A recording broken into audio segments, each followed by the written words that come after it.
O Evangelho de nosso Senhor Jesus Cristo, conforme São Marcos. Hoje, queridos irmãos, nós vamos refletir sobre uma temática importante: a doutrina e a pessoa de nosso Senhor Jesus Cristo, a nós revelada em toda a Bíblia Sagrada, mas especialmente nos Evangelhos. E o trecho que nós leremos juntos para nossa reflexão encontra-se no capítulo 1 do Evangelho de Jesus Cristo, que São Marcos escreveu. O Evangelho das Reminiscências de Marcos,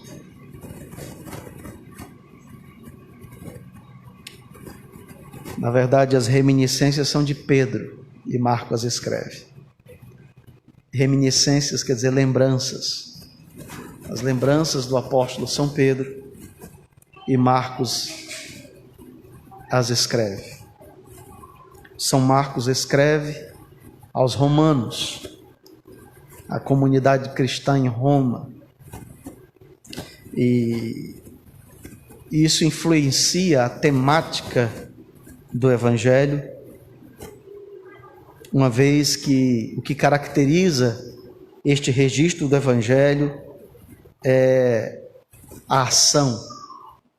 Jesus é apresentado como o servo Senhor, o Senhor servo.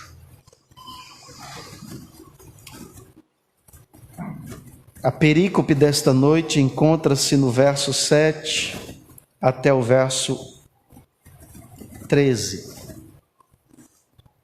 do capítulo 1. E se eu fosse dar um título a esse sermão, seria Jesus, Filho de Deus e Filho do Homem.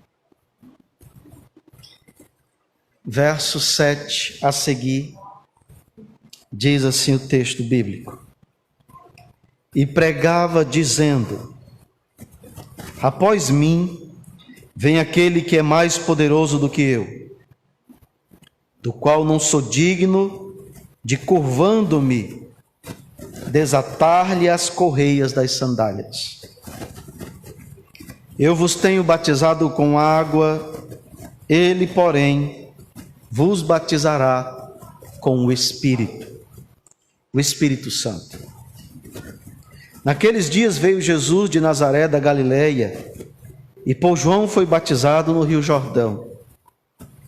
Logo ao sair da água, viu os céus rasgarem-se, e o Espírito descendo como pomba sobre ele. Então foi ouvida uma voz dos céus: Tu és o meu Filho amado, em ti me comprazo. E logo o Espírito o impeliu para o deserto, onde permaneceu 40 dias, sendo tentado por Satanás. Estava com as feras, mas os anjos o serviam.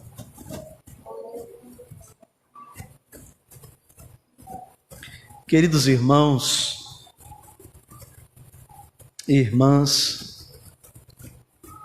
o Evangelho de nosso Senhor Jesus Cristo, o Evangelho da graça de Deus, é a boa nova de Deus, que por meio de Jesus Cristo, seu Filho e nosso Senhor, Ele nos redime dos nossos pecados.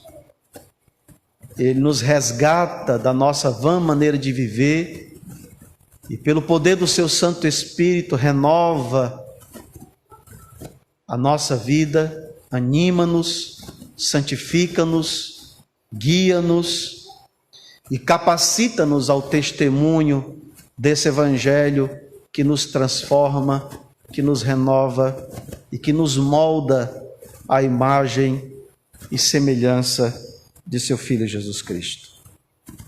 Todavia, não podemos compreender ou discernir o Evangelho apenas como uma mensagem.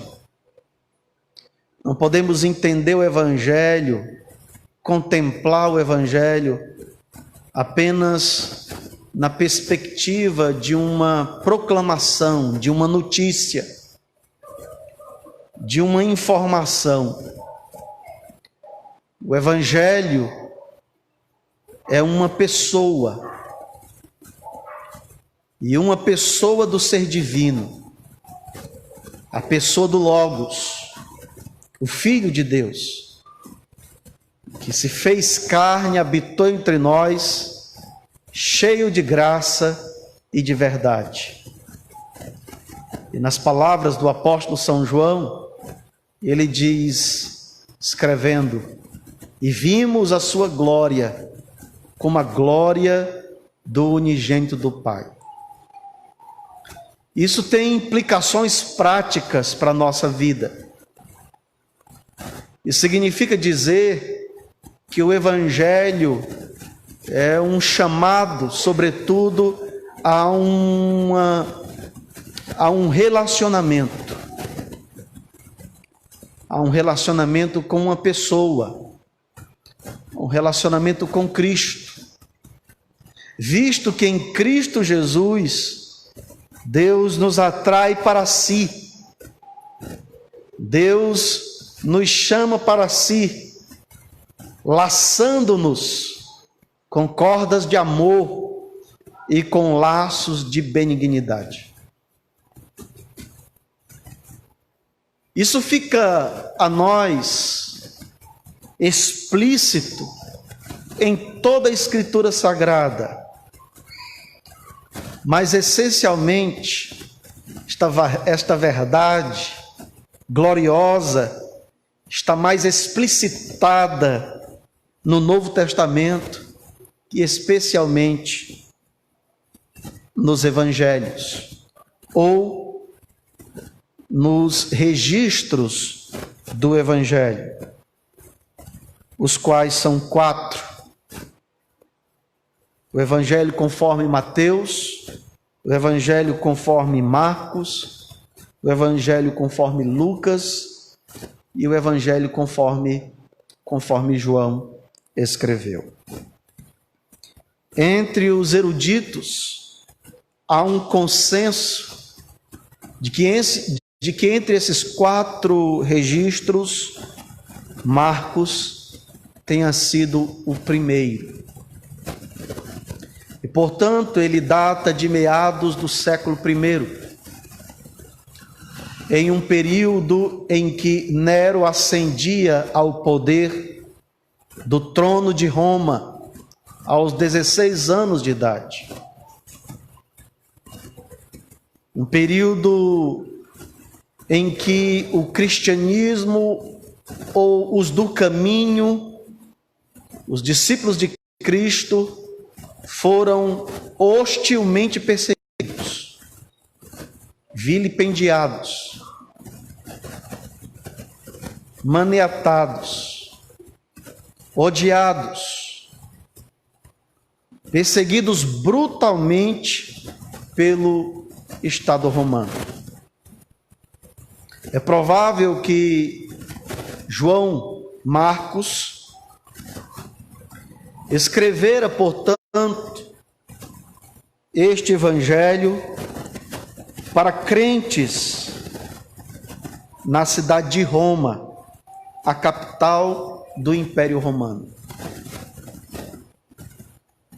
E como ele escreve a destinatários, na sua maioria gentios, é característico do seu evangelho explicar algumas expressões que somente os judeus poderiam ter conhecimento.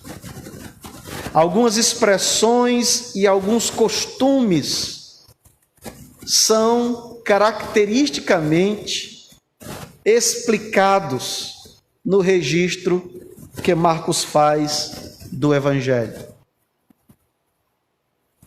E, portanto,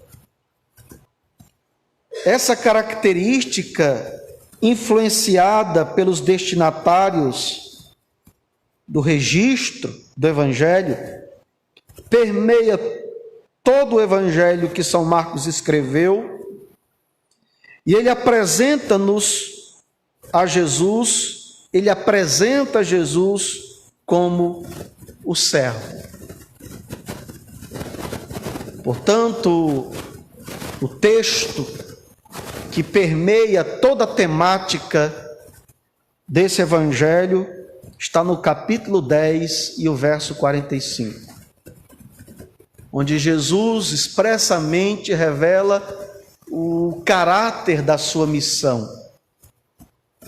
O Filho do Homem não veio para ser servido, mas para servir e dar a sua vida em resgate de muitos. Mas o que me impressiona, amados irmãos, que embora hajam essas características peculiares no Evangelho que São Marcos escreveu, uma vez que ele escreve para destinatários distintos dos destinatários de Mateus, dos destinatários de Lucas e certamente dos destinatários de João. Mas o que há de comum entre estes evangelhos, inequivocamente, é a sua cristocentridade. E não poderia ser diferente, visto que o evangelho é a mensagem acerca de Jesus.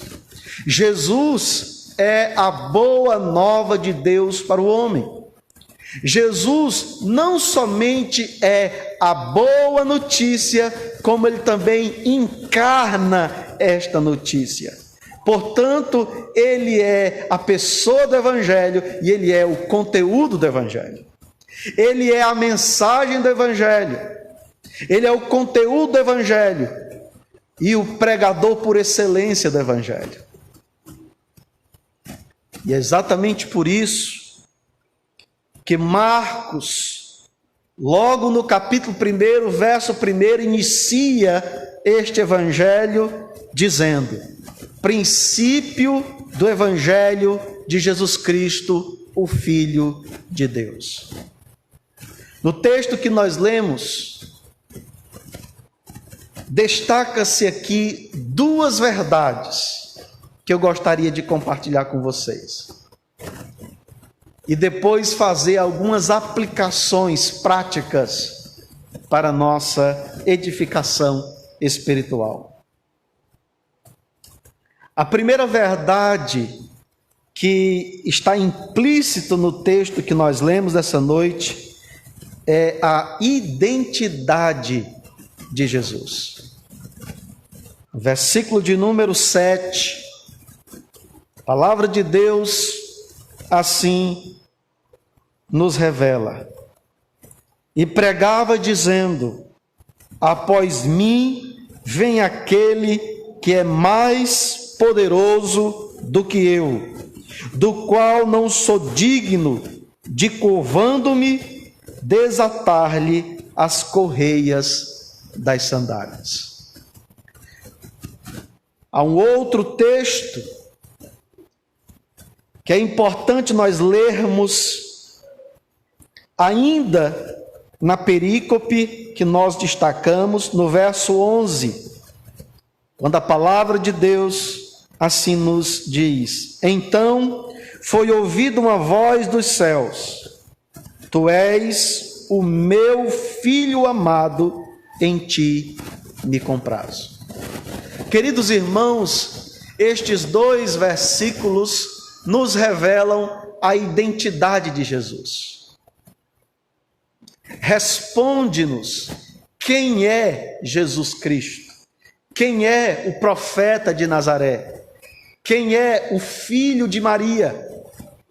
O filho de Maria é o filho do Deus vivo. O que me impressiona nesses dois textos, no verso 7, o texto que nós lemos, o profeta João Batista testemunha acerca de Jesus. E ao testemunhar acerca de Jesus, ele revela que Jesus é mais poderoso do que ele. Ele ressalta a dignidade singular de nosso Senhor Jesus Cristo. Uma vez que ele diz que aquele que haveria de vir, aquele a quem ele apenas veio para preparar-lhe o caminho, é mais poderoso do que ele. E ele, por sua vez, não é digno nem mesmo de curvar-se diante dele e desatar-lhe as sandálias dos seus pés. Lembremos-nos, queridos irmãos, que quem altissonantemente reverbera estas palavras é aquele de quem o próprio Jesus testemunhou acerca dele, que dentre os nascidos de mulher não há quem seja maior do que João Batista.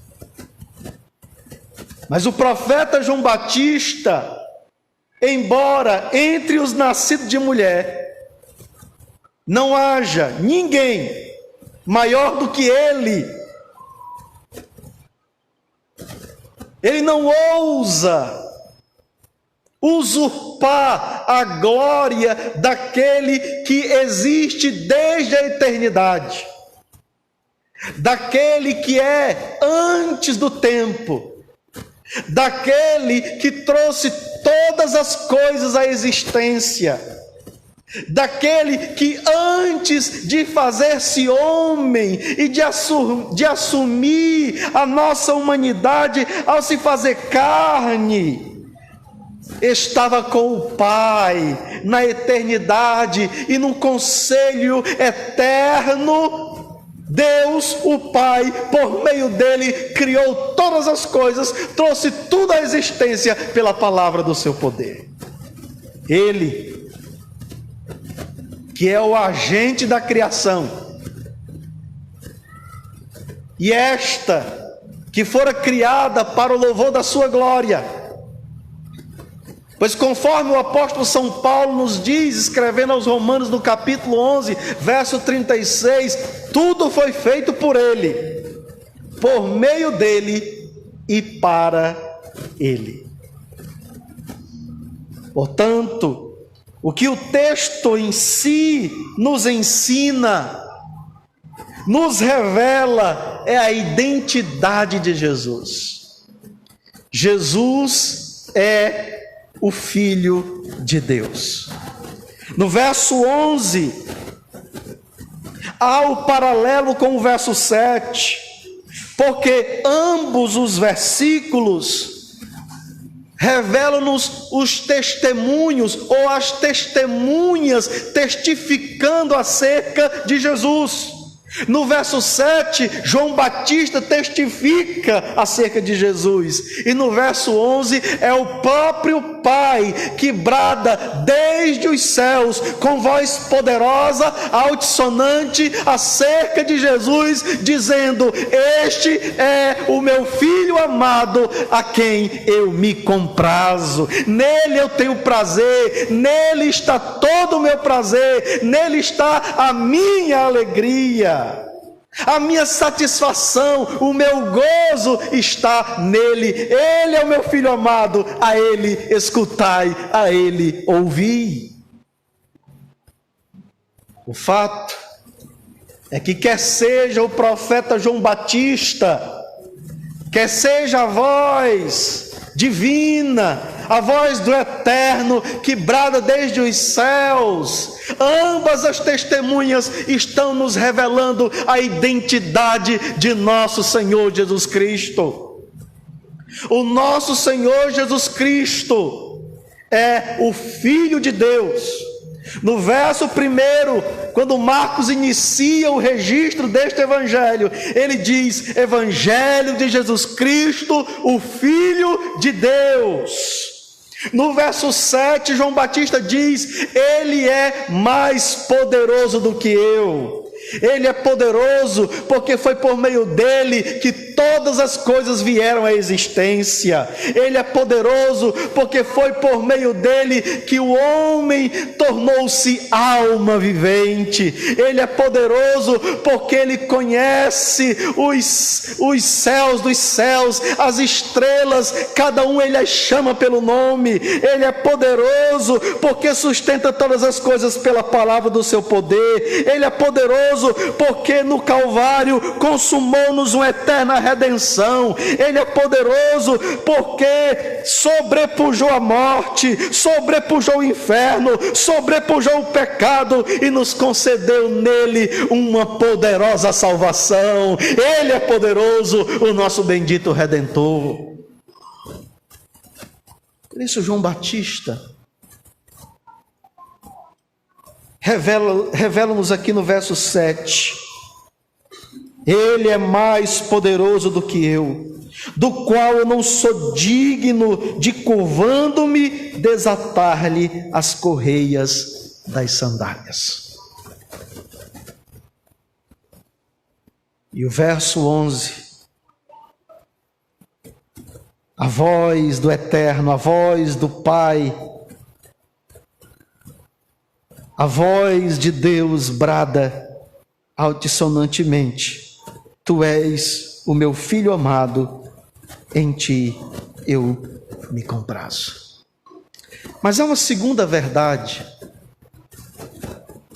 explícita, ou melhor, implícita nesse texto, que eu quero compartilhar com vocês essa noite. A identificação de Jesus com o pecador. Primeiro, o texto nos revela a identidade de Jesus. Ele é o poderoso Filho de Deus. Ele é a expressão exata do ser de Deus. E como São João revela-nos na sua primeira epístola, no capítulo 1, verso 1, que ele é a palavra da vida. A palavra da vida encarnada, a palavra da vida feito gente, a palavra da vida em carne e osso. De modo que São João, creio eu, escrevendo com paixão, diz: as minhas mãos apalparam, os meus olhos viram e os meus ouvidos ouviram a palavra da vida. Ele é o poderoso Filho de Deus. Mas a segunda verdade implícita nesse texto é a identificação de Jesus com o pecador. Se por um lado esse texto nos revela a identidade de Jesus como poderoso Filho de Deus, esse texto também nos revela a identificação de Jesus com o pecador. Observe, no verso de número 8, a seguir, palavra de Deus, assim está escrito: Eu vos tenho batizado com água, ele, porém, vos batizará com o Espírito Santo. Naqueles dias veio Jesus de Nazaré, da Galileia, e por João foi batizado no rio Jordão. Logo ao sair da água, viu os céus rasgarem-se, e o Espírito descendo como pomba sobre ele. Então foi ouvida uma voz dos céus: Tu és meu filho amado, em ti me comprazo. Permitam-me, antes de comentar essa segunda verdade sobre a identificação de Jesus com o pecador, trazer a nossa reflexão o que está no versículo de número 8, que ainda nos revela a identidade de Jesus como poderoso Filho de Deus.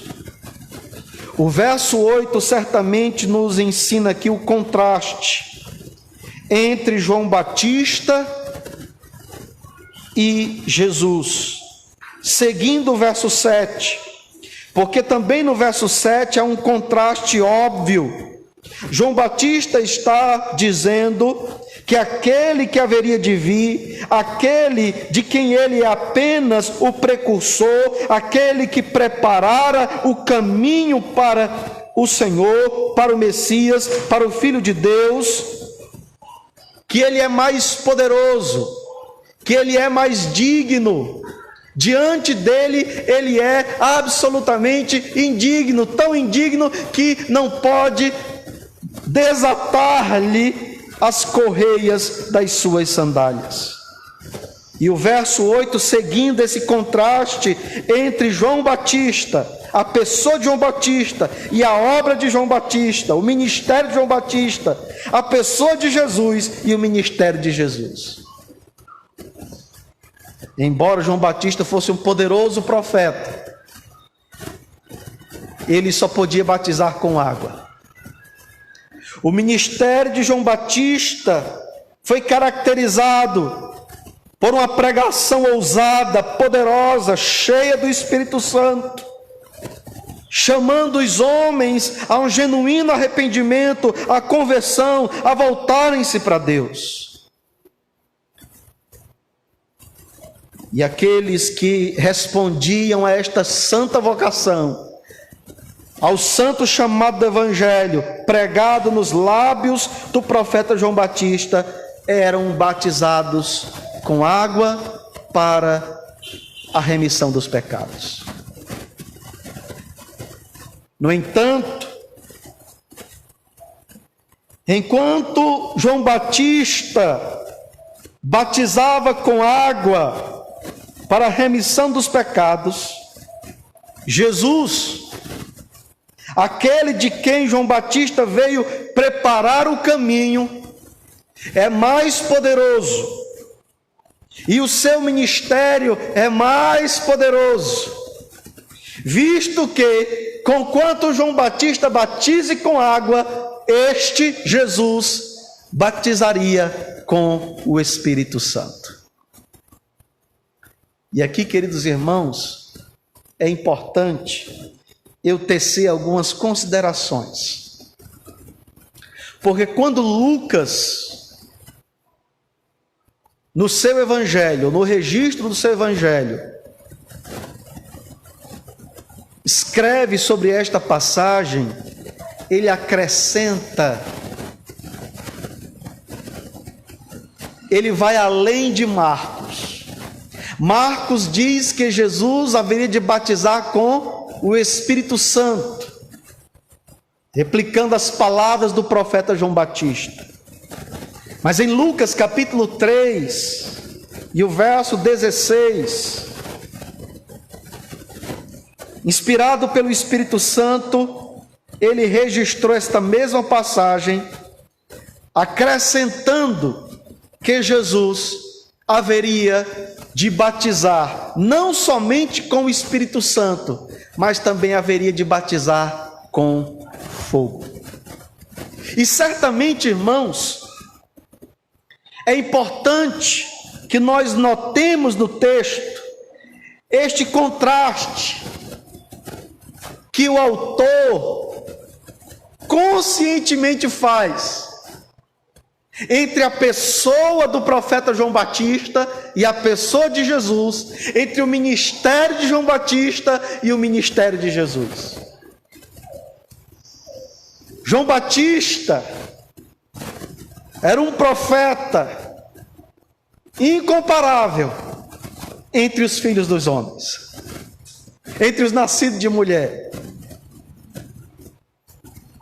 Seu ministério era poderoso. O Evangelho reverberava de seus lábios no poder e na graça do Espírito Santo.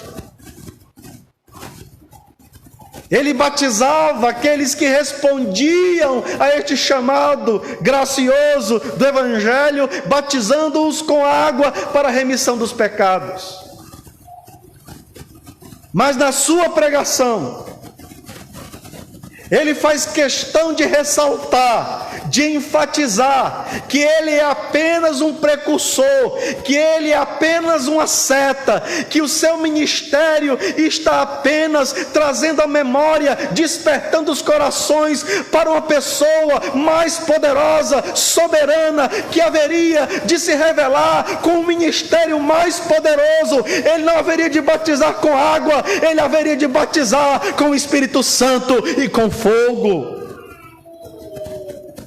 No ministério do profeta João Batista, batizando com água, como um símbolo de purificação.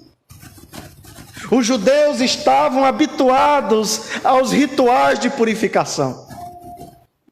No livro de Levítico, os sacerdotes, antes de oferecerem sacrifícios, antes de ministrarem no tabernáculo, eles precisavam ser purificados. E lavavam-se com água. De modo que o judeu estava habituado na água como um símbolo de purificação. E quando o profeta João Batista diz: olha, eu vos batizo com água, mas aquele que é mais poderoso do que eu, ele haverá de batizá-los com o Espírito Santo. E certamente, amados irmãos, aqui o contraste continua evidente. A água era apenas um símbolo visível, uma evidência externa. Uma vez que a água purificava a imundície do corpo, o Espírito Santo purifica a alma corrompida do homem, não nas suas externalidades, mas no íntimo do seu ser. O batismo com água era apenas um símbolo visível.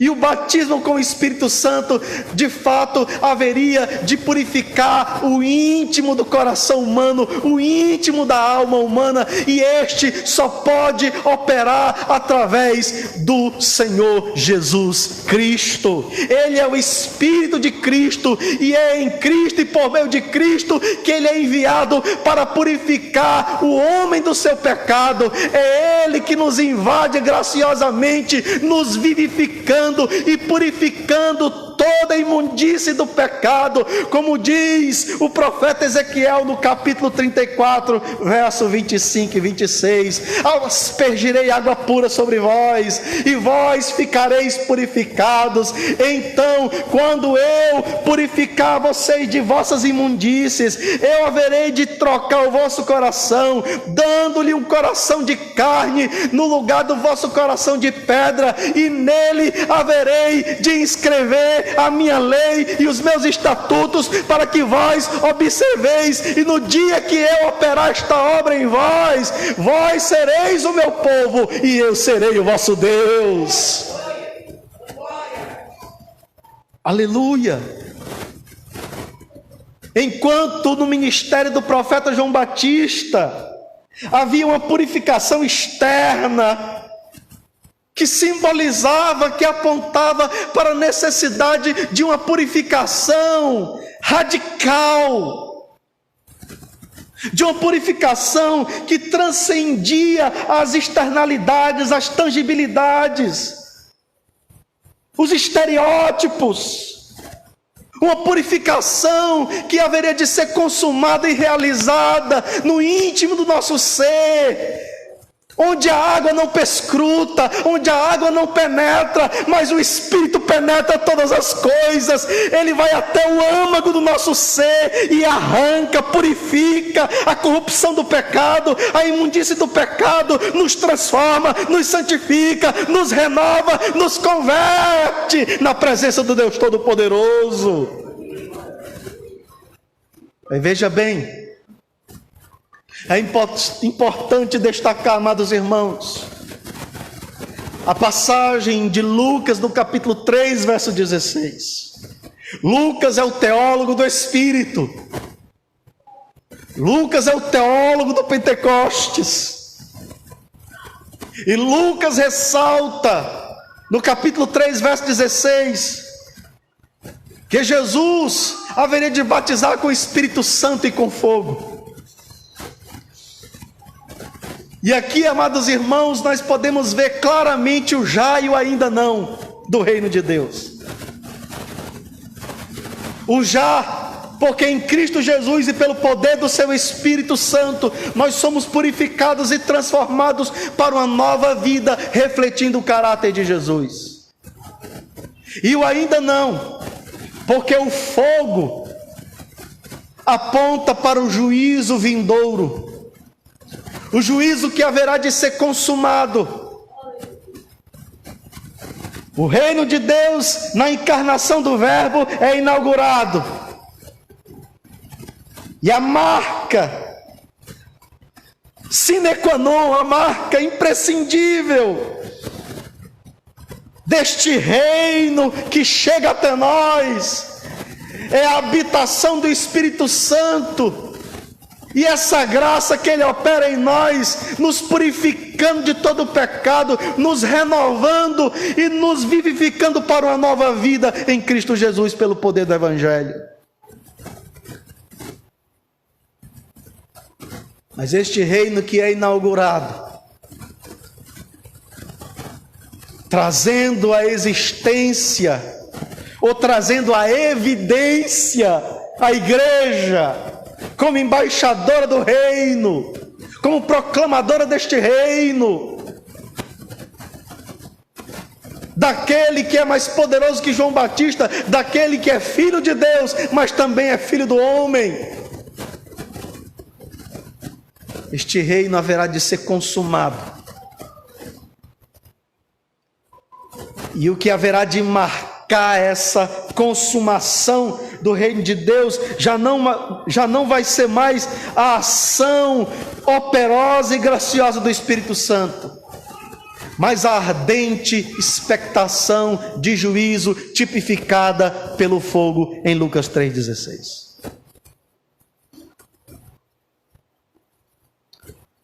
Mas eu gostaria de levar a reflexão desse texto mais além. Porque conquanto esse texto nos revela a identidade de Jesus, Filho de Deus, essa perícope também nos revela a identificação de Jesus com os pecadores. Na primeira, a identidade de Jesus nos revela, Ele é Filho de Deus. Na segunda, a identificação com os pecadores, Ele é o Filho do homem. E como Filho do homem, Jesus também foi dotado do Espírito Santo. E identificando-se conosco na encarnação, Jesus tornou-se nosso irmão, o nosso irmão mais velho. Ele se fez homem à nossa semelhança, com exceção do pecado. Isto fica claro em várias passagens bíblicas. O autor aos Hebreus, no capítulo 4, e o versículo 15, ele deixa isso muito claro. Pois não temos um sacerdote que não possa se compadecer de nós, mas um que em todas as coisas foi tentado, mas sem pecado. Jesus Cristo, o Filho de Deus. Jesus, que se identifica conosco, tornando-se nosso irmão, e uma vez identificando-se conosco, fazendo-se homem à nossa semelhança, Ele cumpre toda a justiça da lei, levando consigo e sobre si a minha injustiça, para que eu nele fosse justificado. É por isso que nós compreendemos esse texto, ao passo que enxergamos nele Jesus, o Filho de Deus impecável, o Filho do homem impecável, imaculado, incontaminado, santo, santo, santo, se submete ao batismo.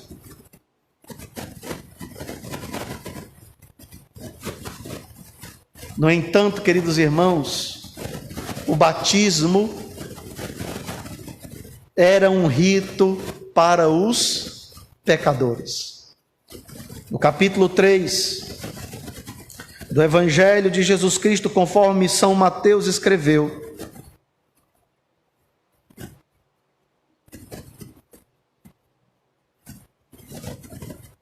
no versículo de número 13 a seguir, a palavra de Deus assim está escrito: por esse tempo dirigiu-se Jesus da Galileia para o Jordão, a fim de que João o batizasse. Ele, porém, o dissuadia, dizendo: eu é que preciso ser batizado por ti, e tu vens a mim? Mas Jesus lhe respondeu: deixa por enquanto, porque assim nos convém cumprir toda a justiça. Então ele o admitiu. Queridos irmãos, o batismo nas águas era o batismo para a remissão dos pecados. Contudo, o nosso bendito Redentor, o nosso Senhor Jesus Cristo, não tinha pecados. Eu citei há pouco Hebreus 4,15. Em todas as coisas ele foi tentado, mas sem pecado.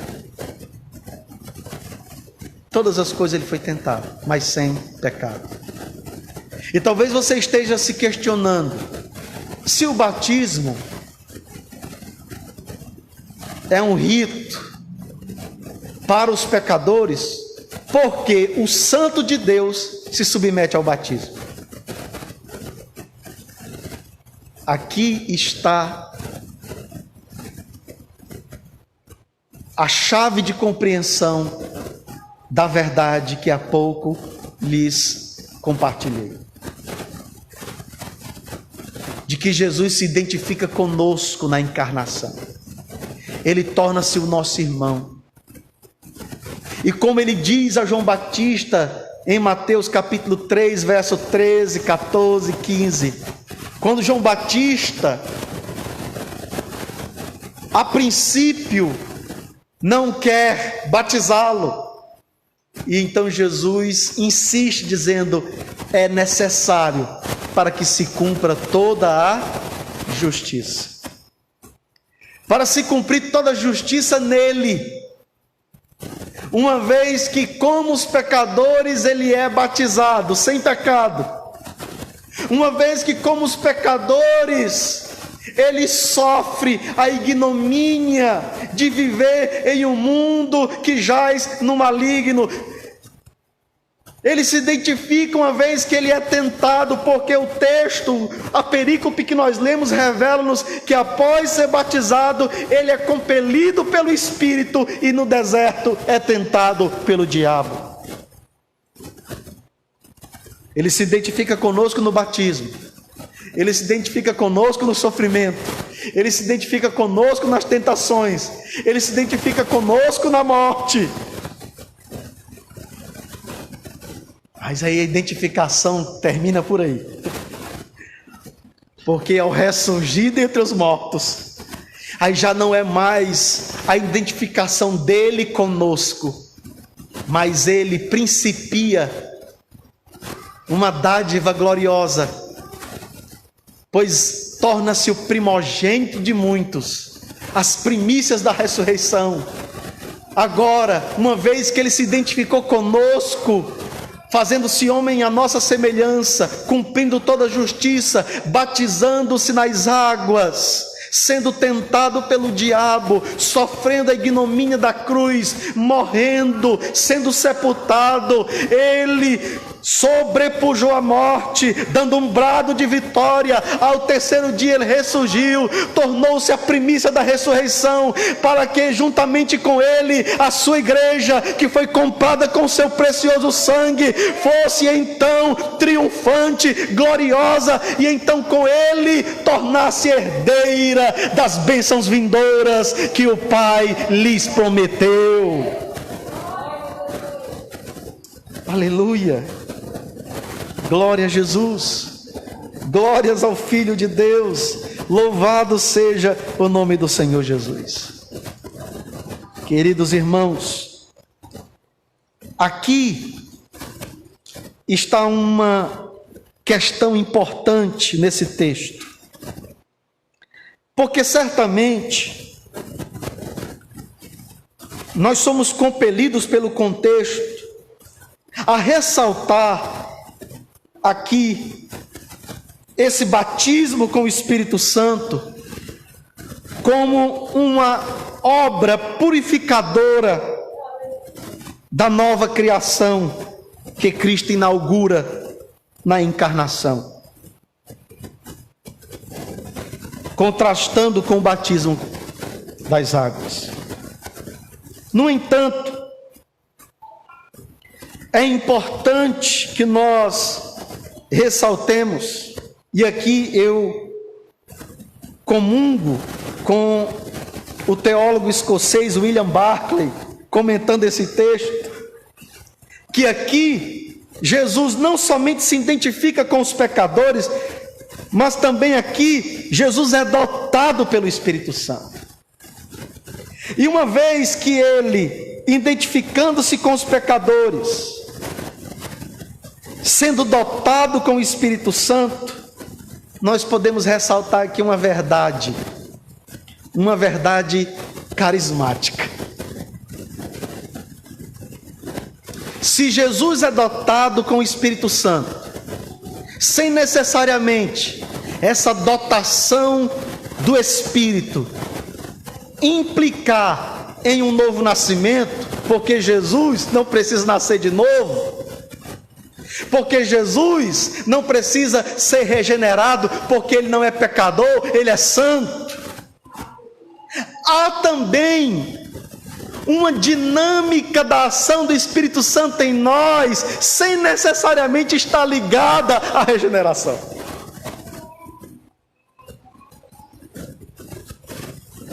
Embora nós devemos concordar que no verso 8, esse batismo com o Espírito Santo esteja falando de purificação dos pecados, dessa graça operosa do Espírito Santo em nos renovar, em nos vivificar, em nos regenerar, em nos converter, em nos despertar para uma nova vida.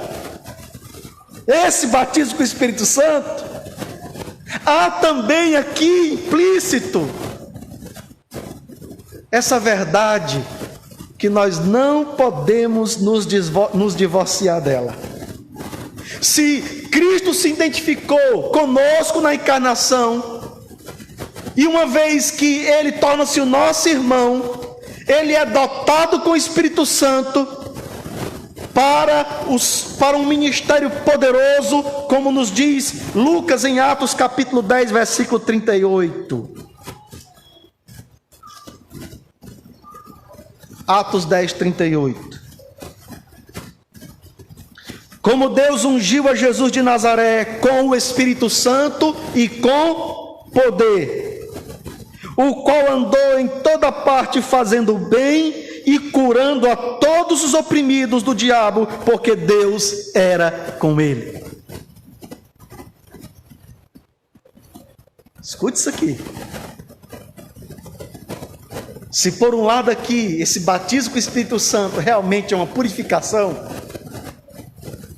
nessa identificação de Cristo conosco na encarnação, onde nós nos tornamos uns com Ele, onde nós nos tornamos seu corpo, como Ele é dotado do Espírito, dotado com o Espírito, e em Atos 10, 38, com o Espírito Santo e com poder, diz o texto.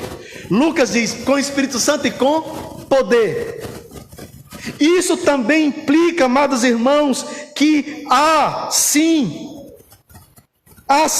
uma bênção graciosa que deve ser experimentada, que deve ser buscada pelos cristãos, pelos discípulos de Cristo. Essa dotação do Espírito, essa capacitação do Espírito, que nós chamamos de batismo com o Espírito Santo.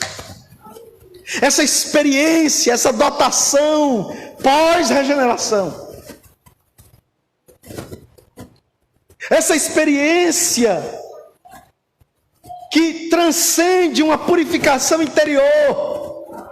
Não é apenas uma purificação interior, é uma dotação para o ministério, é uma dotação para o testemunho, é uma capacitação poderosa de Deus por meio do Espírito para a igreja testemunhar de Cristo, para a igreja testemunhar do Evangelho, para a igreja ser encorajada, fortalecida, renovada. A igreja, a semelhança de Cristo, também deve ser dotada com o Espírito. A semelhança sim, porque é uma distinção, que em Jesus essa dotação do Espírito é singular. E é singular porque Jesus recebe do seu Espírito. Quem está adotando Jesus é o Espírito de Jesus. Quem está adotando Jesus de poder, quem está descendo sobre ele, é o Espírito de Cristo, é o Espírito de Deus, é o Espírito Santo, é o Espírito de seu Filho. São os vários termos que a Bíblia usa para se referir ao Espírito Santo, a terceira pessoa do ser divino. Espírito de Cristo, Espírito de Jesus, Espírito de Deus, Espírito Santo, Espírito do Senhor, Espírito de seu Filho, Espírito eterno. O Espírito está adotando Jesus. Tanto que Jesus, no capítulo 4 de Lucas, quando chega em Nazaré, e ele havia expelido um demônio de um homem possesso na sinagoga, aí ele entra, vai ler o texto bíblico e vai ler a Tanakh, o Antigo Testamento, as escrituras hebraicas, e lê Isaías 61. O Espírito do Senhor Jeová está sobre mim, porque Ele me ungiu para proclamar a liberdade aos cativos, para dar vista aos cegos, para proclamar o ano aceitável do Senhor. Meus queridos irmãos, nós somos purificados pelo Espírito Santo, nós somos renovados pelo Espírito Santo, nós somos convertidos pelo Espírito Santo, mas também nós precisamos ser dotados, capacitados pelo Espírito Santo para o testemunho poderoso do Evangelho. Irmãos, tem muito crente, irmãos, muito crente que precisa buscar ardentemente essa dotação,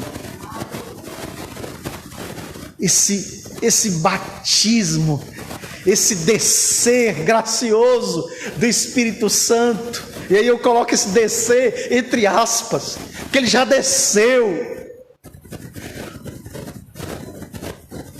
Mas eu falo mesmo paradoxalmente, buscar essa descida do Espírito Santo, como o Espírito Santo desceu sobre Jesus, o ungiu, o capacitou com o Espírito e com poder.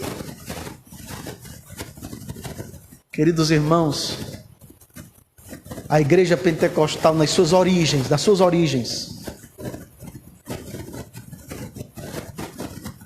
tinha essa paixão, essa pulsão de testemunhar de Cristo, de fazer a obra de Deus. Hoje nós vemos no cristianismo, no evangelicalismo moderno, irmãos, crente sem ânimo, crente sem vigor, crente sem poder.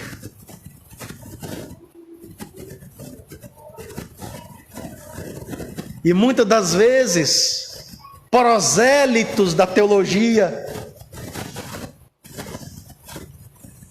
para fundamentar um sistema teológico específico, fica negando algumas verdades que estão claramente na Bíblia. Eu não tenho compromisso com nenhum sistema teológico, eu tenho compromisso com o Evangelho da graça, eu tenho compromisso com o Evangelho do poder de Deus, eu tenho compromisso com as Escrituras.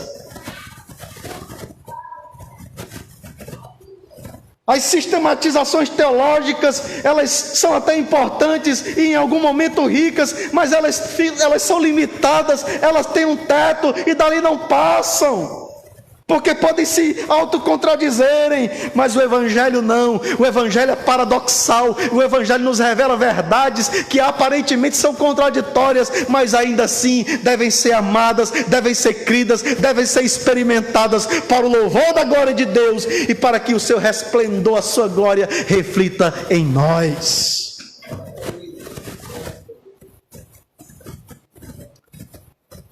O que esse texto nos ensina? Nos ensina a identidade de Jesus. Ele é o poderoso Filho de Deus, que batiza com o Espírito Santo e com fogo. Ensina que Ele se identifica conosco, tornando-se nosso irmão, cumprindo a justiça da lei para que eu e você fôssemos justificados. E somos identificados com Ele. E assim como Ele foi dotado do Espírito, nós também somos dotados do Espírito para testemunho desse Evangelho gracioso.